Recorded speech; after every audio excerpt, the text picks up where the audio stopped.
Have you ever noticed how easily the words I am become attached to the very things that cause you pain? You wake after a restless night and say, I am exhausted. Someone becomes distant and the mind whispers, I am unwanted. A plan falls apart and suddenly the thought appears, I am unlucky. I am behind. I am not enough. These statements seem innocent because they appear to describe what you are experiencing. Yet every time you place a painful story after the words I am, something subtle happens. A temporary experience begins to become an identity.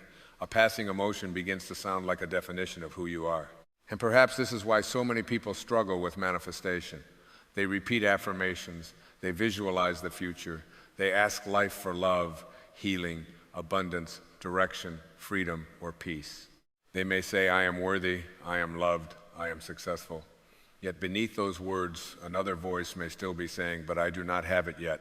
Something is missing. I am still waiting. My real life has not begun.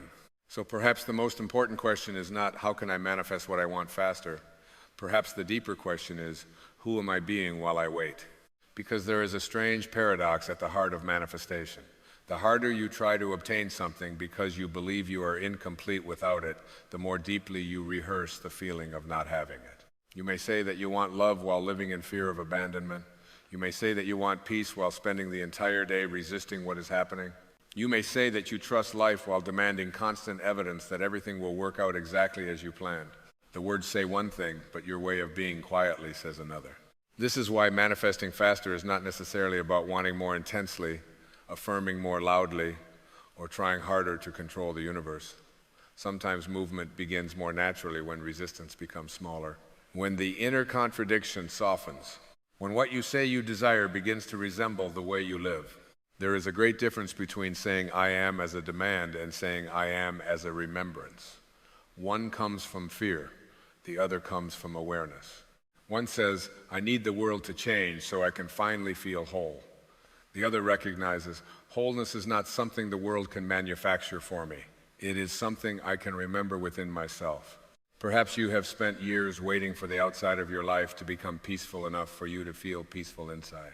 You told yourself that when the relationship improves, when the uncertainty disappears, when the money arrives, when someone finally understands you, when the future becomes clearer, then you will relax. Then you will trust. Then you will stop worrying. But life rarely arranges itself so perfectly. There is almost always something unfinished. Someone may misunderstand you. A plan may change. A person you love may move in a direction you did not expect. Your body may remind you that time is passing. The future may refuse to answer the questions you keep asking. And if your peace depends on controlling all of these things, peace will always seem one step away. The ego loves that distance. It says, not yet. Not yet peaceful, not yet worthy, not yet safe, not yet successful, not yet loved enough, not yet complete. And because the mind believes this voice, you begin living as though your true life is somewhere in the future. You rush toward a tomorrow that never quite arrives, because when tomorrow becomes today, the mind discovers another condition that must be fulfilled before you are allowed to be at peace. Yet beneath all of this striving, there is another presence within you, quiet, patient, unhurried. It does not need to argue with the ego because it recognizes that fear is a movement passing through awareness. It is the part of you that can notice anxiety without becoming anxiety. The part that can witness sadness without deciding that sadness defines your entire existence. The part that can experience rejection without concluding that you are unworthy of love. This is where the deeper meaning of I am begins. Imagine the sky during a storm. Clouds gather, thunder moves across the horizon, the light disappears for a while. If the sky confused itself with the clouds, it might say, I am dark, I am violent, I am broken. But the clouds are not the sky. They move through it. They gather, change, shape, and eventually pass. The sky remains. Your thoughts are often like those clouds. A fearful thought may enter your mind, but it is not the whole of you. A painful memory may return, but it is not your identity. An anxious morning may arrive, but anxiety is not your deepest nature. You are the awareness in which these experiences appear. And when you begin remembering this, you stop attaching every passing storm to the sacred words, I am. Instead of saying, I am afraid, you may begin noticing fear is moving through me right now. Instead of saying, I am broken, You may recognize a part of me is hurting, and I can be present with that pain. Instead of saying, I am lost, you may say, I do not know the next step yet, but I am still here. There is tenderness in this way of seeing yourself. You are not denying your experience, but you are also no longer becoming it. You are not forcing yourself to feel positive. You are simply refusing to turn a difficult moment into a permanent identity. And perhaps spiritual awakening often looks much more ordinary than people imagine. Not fireworks, not constant bliss, not escaping every difficulty. Sometimes awakening is simply the moment you become aware of the difference between what you are experiencing and what you are. You may have learned to define yourself through the reactions of other people. Someone praises you and you feel valuable. Someone criticizes you and your confidence disappears. Someone stays and you feel lovable. Someone leaves and suddenly you question whether you were ever worthy of love at all. It is exhausting to place your identity in hands that were never meant to hold it. People change. Their moods change. Their opinions change. Their ability to love changes according to what they themselves are carrying. If your sense of self must rise and fall with every reaction around you, you will live like a small boat being thrown by every wave. But there is another possibility. You can remember the ocean beneath the waves. The wave says, I am separate. The ocean seems to answer, you have never been separate from me. Perhaps the source can be understood in a similar way. Not merely as something far away, watching you from a distant place, but as the living intelligence from which your life is continually arising. The breath moving through your body, the awareness behind your thoughts, the mysterious intelligence that knows how a seed becomes a tree without attending a lesson on how to grow. You do not have to force a seed to become what it already carries within itself. You place it in the soil, you give it light, you give it water, you create the conditions, and then something deeper happens. You allow. There is wisdom in that word, allow. Many people approach manifestation through force. They repeat affirmations with tension. They visualize with desperation. They search endlessly for signs while secretly fearing they have been forgotten. A spiritual practice that was meant to bring them peace becomes another form of control. Please make this happen. Please make this person choose me. Please tell me exactly what I should do. Please remove this uncertainty. There is nothing wrong with wanting love, clarity, healing, security, companionship, or a better future. Desire itself does not make you less spiritual. But suffering often begins when desire becomes a demand that life must obey before you permit yourself to feel whole. And this is the place where many people unknowingly reverse the very intention they are trying to create. They say, I am abundant, while spending the day terrified that there will never be enough. They say, I am loved, while watching their phone for proof that someone still cares. They say, I am peaceful, while fighting every circumstance that does not fit the plan. The problem is not that the affirmation is wrong. The deeper problem is that the statement has not yet become a way of being. The most powerful I am is not the sentence you repeat when your eyes are closed. It is the identity from which you live when your eyes are open. If you say, I am peace, the real practice begins when someone irritates you. If you say, I am trust, the real practice begins when the answer has not yet arrived. If you say, I am love, the real practice begins when someone cannot love you in the way you hoped. If you say, I am whole, the real practice begins when something you thought you needed disappears. This does not mean you become emotionally perfect. It means you begin noticing whether your life is moving in the same direction as your intention. Perhaps manifesting faster is not about forcing the future to move more quickly. Perhaps it is about spending less time producing resistance to the qualities you say you want to experience. What if the deeper practice is not trying to make life move faster? What if it is learning to stop resisting the place where you are? The moment you stop saying this moment should not be happening, something within you often relaxes. The circumstance may remain unchanged, but your relationship with it begins to soften. This is not resignation. It is not weakness. It is not pretending that pain does not hurt. It is simply refusing to create another layer of suffering by fighting reality inside your own mind. You can still have an intention. You can still imagine a loving relationship, meaningful work, healing, connection, prosperity, or a peaceful future. But the intention now arises from another place. Instead of saying, I need this so I can finally be enough, you begin with, I am already worthy, and from that worthiness, I welcome what is aligned with love. Instead of saying, I need someone to choose me so I can feel lovable, you remember love is already a quality I can express. Instead of saying, I need every answer before I can trust life, you allow yourself to say, I can trust even while I do not know. This is where I am becomes less like a formula and more like a homecoming. You are not trying to hypnotize yourself into believing something false. You are becoming aware of what has always been deeper than the fearful story. Perhaps you are not becoming peaceful. Perhaps peace has simply been covered by noise. Perhaps you are not becoming loving. Perhaps love has been hidden beneath self-protection. Perhaps you are not becoming connected to the source. Perhaps separation was the belief that needed to be questioned. Think of a room at night.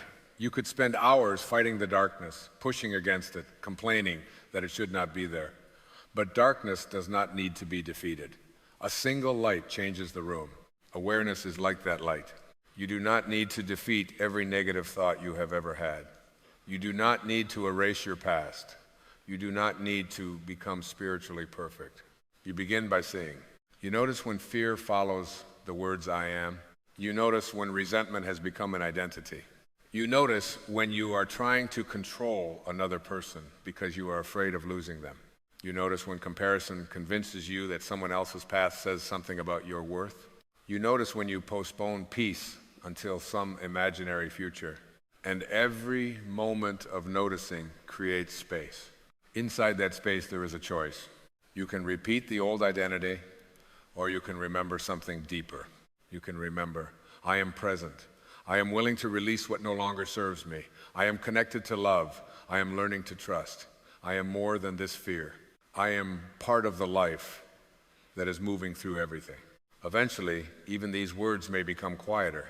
There may come a moment when you do not need to add anything after I am. You simply become still. I am before the story, before the judgment, before the comparison, before the fear of tomorrow, before the memory of yesterday. There is presence. And perhaps the life you have been trying so hard to manifest begins there, not because you finally learned how to control the universe, but because you stopped asking the universe to tell you who you are. Yet this is where the ego becomes clever. It does not necessarily disappear when you become more spiritually aware. Sometimes it simply learns spiritual language. It says, if you were truly aligned, this would have happened already. If you were really peaceful, you would never feel anxious. If you trusted the source, you would have no doubts. If your manifestation has not arrived, you must be doing something wrong. And suddenly spirituality becomes another standard you use against yourself. This is why the ego does not need to be hated. It needs to be recognized. The ego is the part of the mind that creates identity from separation, fear, comparison, memory, and control. It constantly tries to tell you who you are by measuring you against what is happening around you.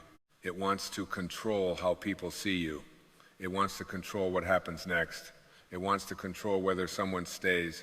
It wants to control how quickly your life changes. And when it cannot control these things, it becomes anxious. This is why the desire to manifest can quietly become another expression of fear. You may begin with a beautiful intention, but then you start watching the calendar. You search for signs. You compare your progress. You wonder whether you are doing it correctly. You think, why is it taking so long? And underneath that question is often another one. What if life does not give me what I need? The ego believes your peace is hidden inside a future event. So it says, when this happens, then I can relax. But consider how many times you have received something you once believed would finally make you peaceful. Perhaps you waited for a relationship. It arrived. For a while you felt relieved. Then another fear appeared. What if I lose this person? Perhaps you waited for an answer. The answer arrived. Soon the mind found another uncertainty. Perhaps you wanted someone's approval. They finally praised you. And a few days later you needed reassurance again. Nothing is wrong with you. This is simply what happens when peace depends entirely on conditions. Conditions are always changing. One day life feels certain. The next day something unexpected happens. One day someone feels close. Another day they become distant. One day your body feels strong. Another day it reminds you that you are human and time is passing. If identity is attached to changing conditions, you will feel as though you must constantly repair yourself. But perhaps you do not need to repair who you are. Perhaps what needs healing is the belief that circumstances have the authority to define you. Imagine standing beside a river and watching leaves move across the surface. Some are green and beautiful, others are brown and broken. You would never reach into the river and try to hold every leaf in place. You understand that the river moves. Yet with thoughts, we often do the opposite. A fearful thought appears. What if I fail? What if they leave? What if I never find peace? Instead of allowing the thought to pass, we grab it, we repeat it, we analyze it, we search for evidence that it is true. Soon a passing thought becomes a conclusion. I am afraid. I am unwanted. I am not enough. The spiritual practice is not preventing fearful thoughts from appearing. The practice is learning not to build your identity around them. Suppose someone does not answer your message. The event itself is simple. A message has not been answered. But the mind immediately begins creating a story. They are upset with me. I must have done something wrong. They do not value me. You check your phone again. You replay the last conversation. You begin experiencing rejection before you know whether rejection has actually occurred. This is how quickly the mind moves from an event to an identity. Now imagine meeting that same moment with awareness. You notice the tightening in your body. You notice the story beginning. You do not shame yourself for feeling anxious. You simply recognize, I see what my mind is doing. That small recognition creates space. And inside that space, another possibility becomes available. I do not know why they have not replied. I do not need to invent pain before pain arrives. I can remain here while I wait. This is freedom in a very ordinary form. It may not look spiritual from the outside, but some of the deepest spiritual work happens exactly here, in those small moments when you stop allowing fear to decide what reality means. Comparison is another way the ego tries to create identity. You see someone who appears happier, more confident, more loved, more successful, more certain of their direction, and almost instantly the mind turns their life into evidence against yours. They are ahead. I am behind. They found their purpose. I still do not know mine. They have what I want. Why is my life taking so long? Comparison often pretends to be observation, but beneath it is separation. It forgets that every life has its own season.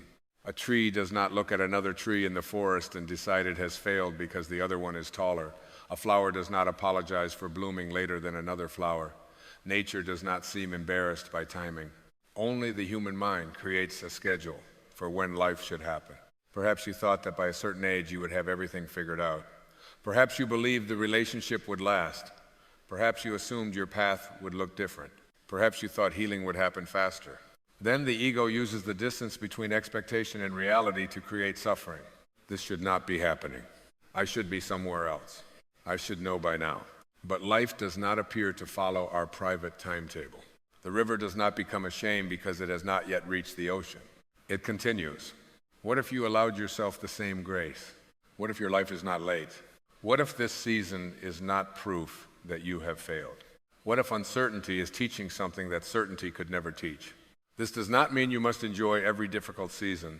It simply means you stop turning difficulty into self-condemnation. People-pleasing is another way identity becomes attached to the outside world. Perhaps you learned early that love felt safer when everyone around you was happy. You became sensitive to moods. You learned how to avoid conflict. You learned to say yes when you meant no. You learned how to adjust yourself depending on who was in the room. At first, this may have looked like kindness. Eventually, you may have lost contact with your own inner voice. You began asking, what do they want from me, before asking, what feels true for me? Then your I am became shaped by other people's expectations. I am good if they approve. I am lovable if they are pleased. I am safe if no one is disappointed. But you can never control another person's reaction completely. Someone may misunderstand you. Someone may still be disappointed. Someone may still leave. And if your worth depends on preventing those things, you may spend your life abandoning yourself in order to keep others close. There is another way. You can be loving without disappearing. You can be compassionate without betraying yourself. You can listen without allowing another person's fear to become your identity. Sometimes love means staying. Sometimes love means stepping back. Sometimes forgiveness means reconnecting. Sometimes forgiveness means releasing resentment while maintaining distance. The ego often believes love means possession. Awareness understands that love does not require control. This becomes especially important in relationships. Perhaps there is someone you have been trying to change. You believe you would finally feel peaceful if they became more understanding, more affectionate, more available, more responsible, or more certain about you. The mind says if only they would change. But every time you make another person responsible for your inner peace, you give them a power they may not even realize they have. This does not mean accepting harmful behavior. It means recognizing the difference between a boundary and control. A boundary says, this is what I choose for my own well-being. Control says, you must behave differently so I can feel okay. One returns responsibility to you. The other places your peace in someone else's hands. Awareness begins asking different questions. Not, how can I make them understand me?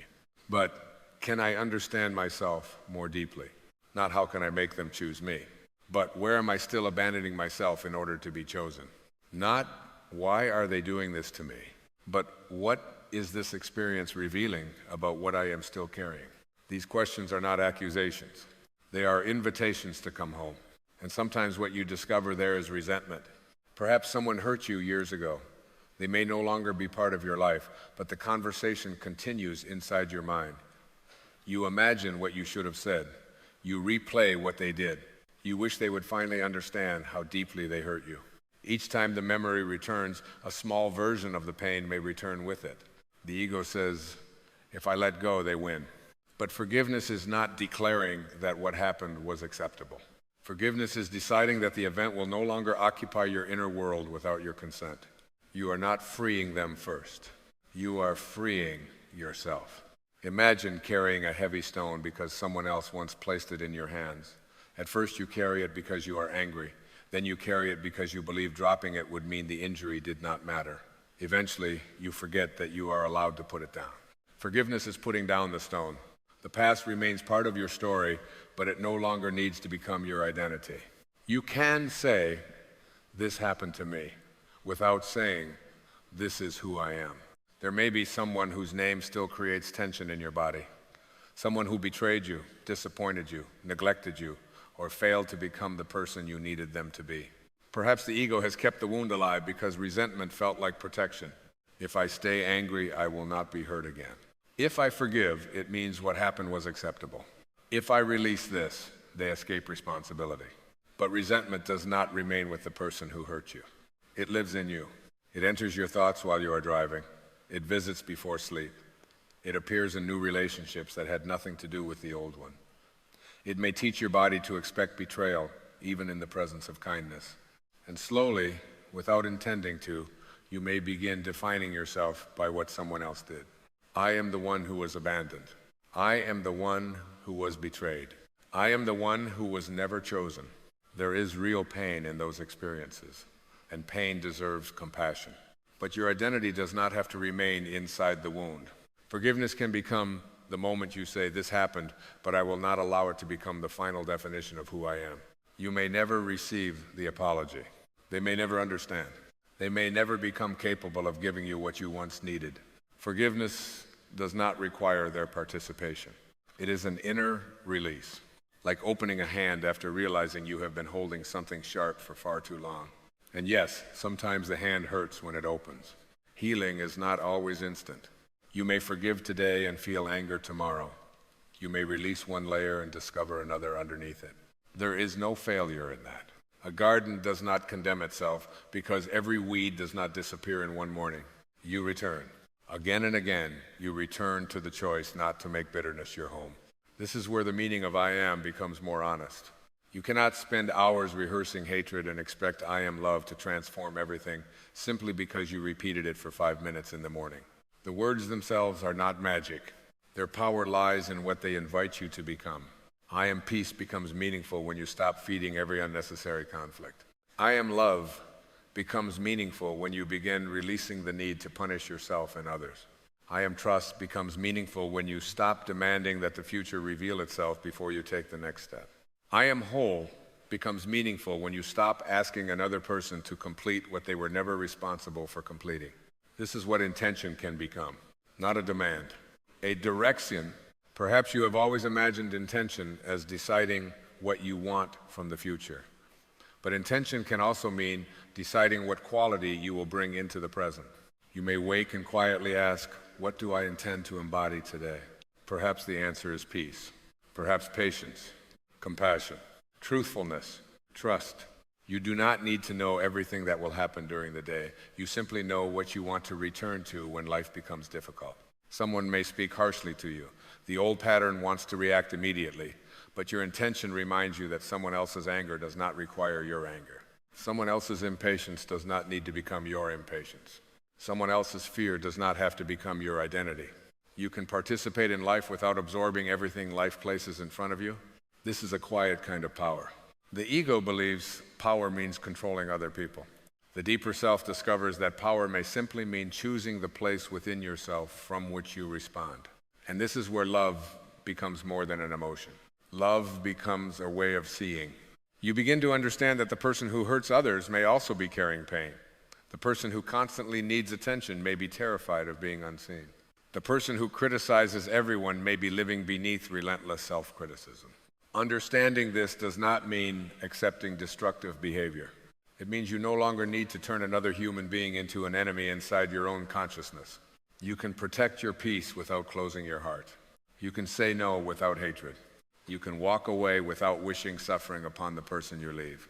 You can love someone from a distance. The ego often sees only two choices: hold on or reject completely. Love reveals another possibility: release without hatred, care without possession, remember without returning, forgive without forgetting what you learned. Perhaps there is someone you have been trying very hard to hold on to. You fear that if you loosen your grip, they will disappear. So you analyze every change in their tone. You search for reassurance. You anticipate what they need. Silence frightens you. And beneath all of this is the belief, if this person leaves, I will lose something essential in myself. This is where the deepest I am can become healing. I am love even when someone cannot stay. I am whole even when another person chooses another path. I am connected to life even when one connection changes form. These statements are not meant to make grief disappear. Grief belongs to love. When something matters, losing it hurts. But grief does not have to become self-abandonment. You can mourn and remain whole. You can miss someone and continue breathing. You can carry love without carrying the demand that the story must continue in the same form. Consider a tree in autumn. It does not chase its leaves when they fall. It releases them. Not because the leaves were meaningless. They belong to a season of life. But the tree seems to understand something the human mind frequently forgets. Holding on to what is finished prevents space from becoming available for what comes next. There are seasons when your spiritual work is not to attract more. It is to release. Release the identity that no longer fits. Release the need to be understood by everyone. Release the fantasy of changing the past. Release the belief that your worth depends on who stays. Release the timetable you created for your life. Release the demand that the future prove you are safe. At first, the space created by release can feel like emptiness. The ego rushes to fill it. It wants another plan, another answer, another attachment, another identity. But perhaps you can remain there a little longer. There is wisdom in empty space. A cup can receive because it is not already full. Silence can reveal what noise conceals. An open hand can receive in a way a clenched fist cannot. This is why surrender and manifestation are not opposites. Surrender may be what frees your intention from desperation. You can hold a desire gently. You can say, this is what I would love to experience, and then release the demand that it arrive in only one form. Perhaps you desire love. The ego decides love must arrive through one particular person, but life may first be inviting you into self-respect, friendship, forgiveness, solitude, or a kind of relationship you have not yet imagined. Perhaps you desire purpose. The ego demands a complete plan. Life may be asking for one honest step. Perhaps you desire peace. The ego insists peace requires every problem to disappear. Life may be showing you that peace can exist in the same room as uncertainty. When you become less attached to form, you become more available to essence. You stop saying, it must happen exactly this way, and begin asking, what am I truly seeking beneath this desire? Maybe you do not only want a relationship, you want love, belonging, intimacy, connection. Maybe you do not only want money, you want freedom, choice, security, the ability to breathe more easily. Maybe you do not only want certainty, you want trust. Maybe you do not only want a new beginning, you want freedom from an old identity. When you discover the essence beneath the desire, something changes. You realize that part of what you have been seeking can begin now. You can practice belonging by no longer rejecting yourself. You can practice love by changing the way you speak inwardly. You can practice trust by allowing one unanswered question to remain unanswered today. You can practice freedom by releasing one resentment you are tired of carrying. You can practice abundance by becoming aware of what is already present rather than constantly telling yourself that life has not yet begun. Then I am stops being a statement about what you hope to obtain. It becomes a statement about what you are willing to embody. I am available for peace. I am willing to love without losing myself. I am willing to trust what I cannot yet see. I am open to being guided beyond the plans of my fear. There is humility in this kind of intention. It does not assume that the thinking mind knows everything. The ego usually has a narrow picture of how life should unfold. It sees one door and believes that door must open. If it stays closed, the ego calls the situation failure. But perhaps another door exists outside what you can currently see. Think of moments from your past when something did not happen the way you wanted. At the time, you may have experienced disappointment or rejection. Years later, perhaps you saw the situation differently. Maybe the ending redirected you. Maybe the delay gave you time to become clearer. Maybe one disappointment introduced you to a path you never would have considered. Maybe the life you were desperately trying to preserve was no longer the life your deeper self wanted to live. Not every pain needs to be turned into a lesson. Not every disappointment needs to be romanticized as a hidden blessing. Sometimes something simply hurts, but you can remain open. You can say, I do not yet know what this means. That sentence often contains more peace than this should never have happened. Trust begins there, not in certainty. In openness, you begin to understand that the source does not need your constant supervision. The intelligence that grows forests, turns seasons, closes wounds, moves oceans, and forms a human body from cells is larger than the small part of the mind trying to predict every next step. Perhaps this is what it means to live in harmony with the source, not withdrawing from life, not refusing responsibility, not becoming passive, but recognizing that you are participating in something larger than your own plans. You listen, you respond. You act when action feels clear. You become still when stillness is needed. You allow life to meet you. There is a difference between pushing against a locked door for years and becoming quiet enough to notice the open window beside you. The ego keeps pushing because it wants to prove its plan was correct. Awareness asks, what is life showing me now? This kind of listening can happen anywhere. While washing dishes, while walking, while sitting quietly in your car before entering the house, while watching the evening sky. You do not always need another answer. Sometimes you need enough silence to hear what you already know. There may be a truth you have avoided because accepting it would require release. A relationship you know cannot continue in the same way. A resentment that has become too heavy. A role that no longer feels true. A belief about yourself that originated in someone else's voice. The deeper self often speaks quietly. The ego shouts. The ego says, do something now or everything will fall apart. The deeper self may say, be still long enough to see clearly. The ego says, make them understand you. The deeper self says, understand yourself. The ego says, you need this to become complete. The deeper self whispers, you were never incomplete. And perhaps the spiritual journey is learning to recognize that quieter voice, not because it always reveals the future, but because it returns you to yourself. Eventually, the words I am begin to feel different. I am peaceful no longer means you will never feel upset. It means peace remains available beneath the disturbance. I am love does not mean anger never appears. It means anger does not have to become the home from which you live. I am trusting does not mean you know what will happen. It means uncertainty no longer has complete authority over your heart. I am connected to the source does not mean life becomes easy. It means difficulty no longer convinces you that you have been abandoned by life itself. And then something subtle begins to change. You stop trying so hard to manufacture a new identity. You begin living from the one that fear had hidden. You become kinder to yourself, less interested in proving, less interested in chasing, less interested in controlling every outcome. And gratitude appears more naturally because you are no longer constantly comparing the present with what you think it should be.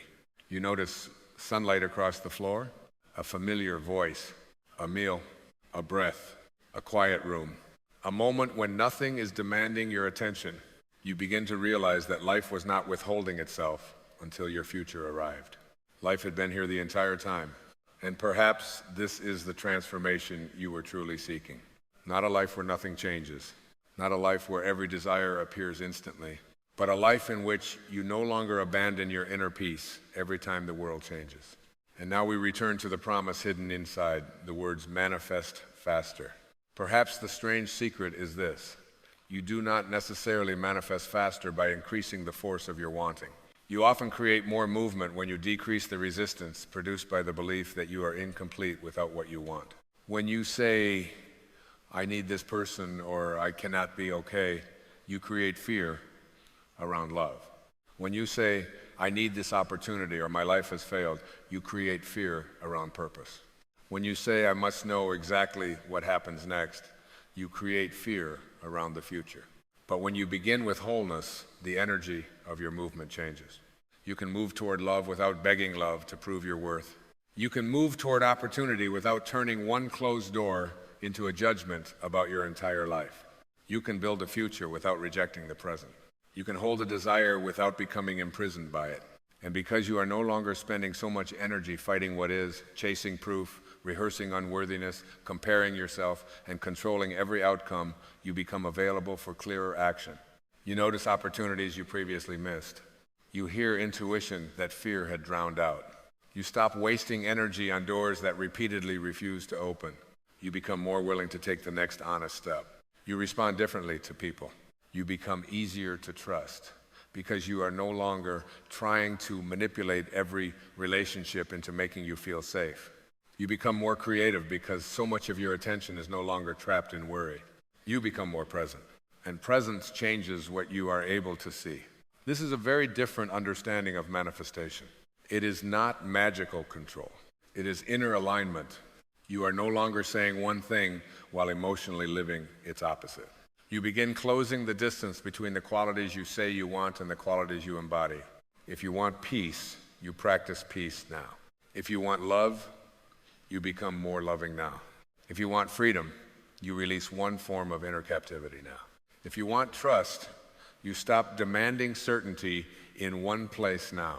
If you want abundance, you stop treating your present life as worthless until something more arrives. This does not guarantee that every desire will appear exactly as imagined. It does something more important. It ensures that your life does not remain on hold while you wait. From here, the practice becomes beautifully ordinary. You do not need to retreat from life to remember who you are. You simply carry this awareness into mornings, conversations, relationships, disappointments, decisions, and nights. When you wake before the world begins asking things from you, notice where the mind goes. Perhaps it reaches immediately for yesterday's worries. Perhaps it starts planning before your feet touch the floor. Instead of following every thought, become still for a moment and ask, who am I before all of this begins? You do not need a complicated answer.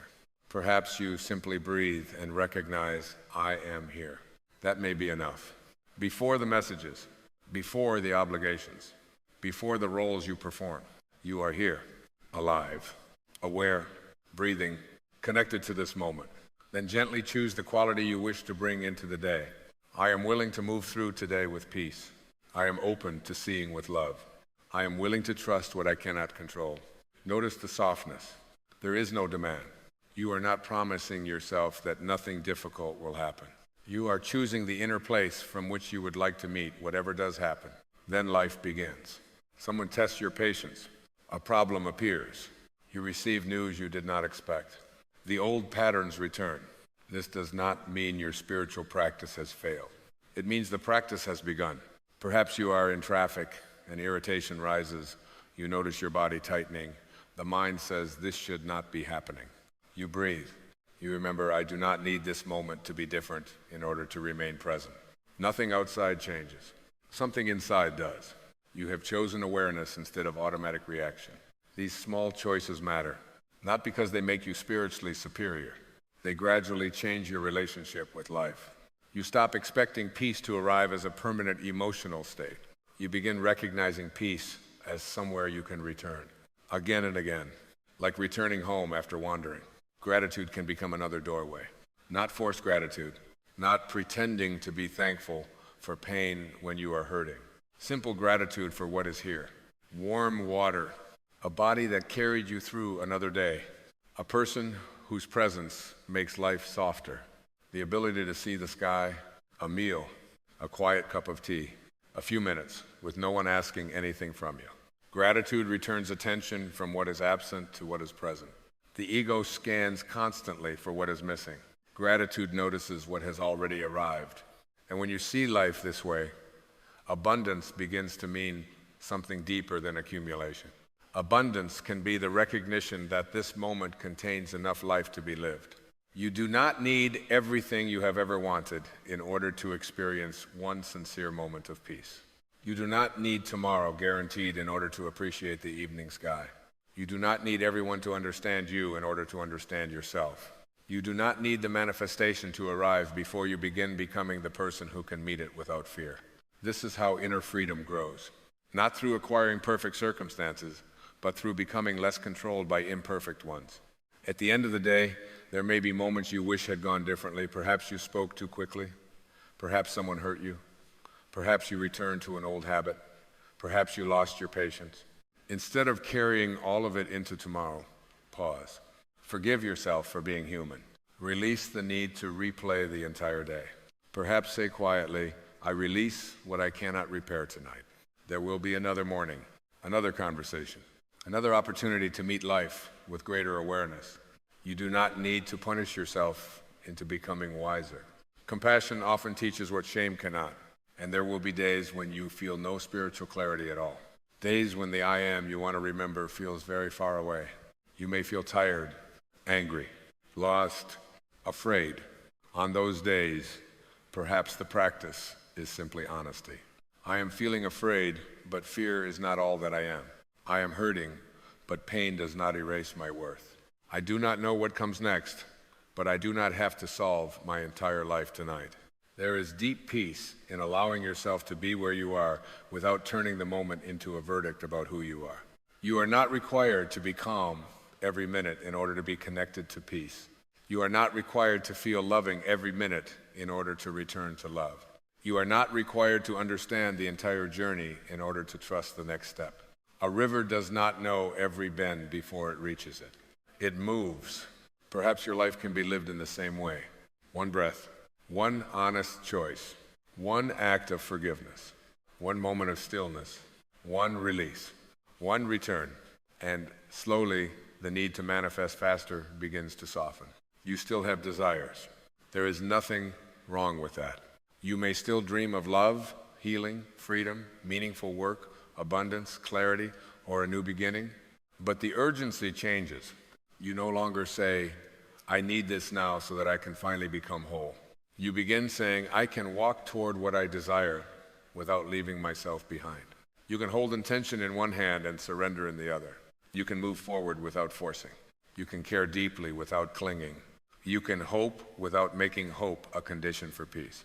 You can love without demanding possession. You can dream without rejecting the present. And this may be what harmony with the source feels like. Not the certainty that everything will go your way. The awareness that you do not need to be at war with life. There is a larger rhythm moving through all things. Day becomes night. Winter becomes spring. The tide moves in and moves out. Bodies change. Relationships change. The world changes. And through all of this, awareness remains available. The quiet presence within you was there when you were younger. It was there in your happiest moments. It was there in grief. It was there when you believed you had lost yourself. It has witnessed every version of you. Perhaps this is what you are remembering now. You are not only the name you were given. You are not only your age. You are not your mistakes. You are not the opinions others formed about you. You are not the relationship that ended. You are not the opportunity that did not happen. You are not even the thoughts that visit you most often. You are the awareness capable of seeing all of these things. And beneath that awareness, there may be something quieter still. A sense of connection. A sense that life is not happening only around you, but through you. The same life moving through the tree outside your window moves through you. The same intelligence that opens a flower without force is present in your breath. You do not need to manufacture your connection to the source. You may only need to stop believing every thought that says you are separate from it. Then I am becomes sacred in its simplicity. Not because the words contain magical power, because they invite you to notice what you attach to them. When you say, I am a failure, pause. Is that truly who you are, or is it an interpretation of one experience? When you say, I am alone, pause. Is loneliness present right now, or have you turned loneliness into your entire identity? When you say, I am not enough, pause. Whose voice taught you that? How long have you been repeating it? And what remains when you become quiet enough not to believe it automatically? Perhaps the practice is not replacing every difficult thought with a perfect one. Perhaps it is simply creating enough silence that you no longer believe everything the mind says. In that silence, you may hear something gentler. I am still here. I am learning. I am willing to release the past. I am open to peace. I am connected to life. And eventually, even these statements may become unnecessary. There may be a quiet evening when you sit near a window and watch the light fade. Nothing dramatic happens. There is no great revelation, no sign from the universe, no sudden proof that every desire is about to appear. You simply become still enough to feel your own presence. And for a moment, you stop trying to become. You stop trying to arrive. You stop asking whether you are ahead or behind. You simply are. I am, and perhaps this is the secret hidden beneath all of your searching. You were never trying to become an entirely different person. You were trying to return to what fear made you forget. The peace was not absent. It was covered by resistance. The love was not absent. It was hidden beneath protection. Your worth was not absent. It had been buried under comparison. The source was not far away. The mind was simply too busy to notice the connection. So as you move forward from this moment, carry one gentle question with you. What am I placing after the words I am? Let that question bring you back whenever you forget. Back from fear to awareness. Back from resentment to forgiveness. Back from control to trust. Back from comparison to your own path. Back from striving to presence. And when life becomes uncertain again, as it sometimes will, remember that uncertainty does not mean you are lost. You can pause. You can breathe. You can return. The wisdom you are looking for may already be closer than you think. And perhaps the deepest manifestation is not the moment the outside world finally gives you everything you requested. Perhaps it is the moment you realize that you no longer need the outside world to tell you who you are. From that place, you can still dream. You can still create. You can still intend. You can still welcome new love, new possibilities, greater abundance, healing, purpose, and change. But now you welcome them from wholeness rather than using them as proof of wholeness. And that changes everything. Because when you no longer chase life from the belief that something essential is missing, you become more available to receive life as it is actually arriving. You see more clearly. You choose more wisely. You release more easily. You love more freely. You act with less fear. And whether the manifestation arrives tomorrow, next month, in another form, or leads you somewhere you never expected, you have already stopped postponing your life. If something in this journey helped you remember a part of yourself that fear had hidden, I invite you to share in the comments what you are ready to place after the words, I am. Perhaps your reflection will become a quiet reminder for someone else who needs it today. And if you would like to continue exploring inner peace, awareness, intention, forgiveness, love, and your deeper connection with the source, you are welcome to continue this journey with us. Until then, there is nothing you need to force, nothing you need to prove, nothing you need to chase in order to become worthy of being here. Become quiet enough to remember, you are here, you are aware, you are part of life. And beneath all the stories the mind has collected, there is still a place within you that knows how to be at peace. I am. And for this moment, that is enough.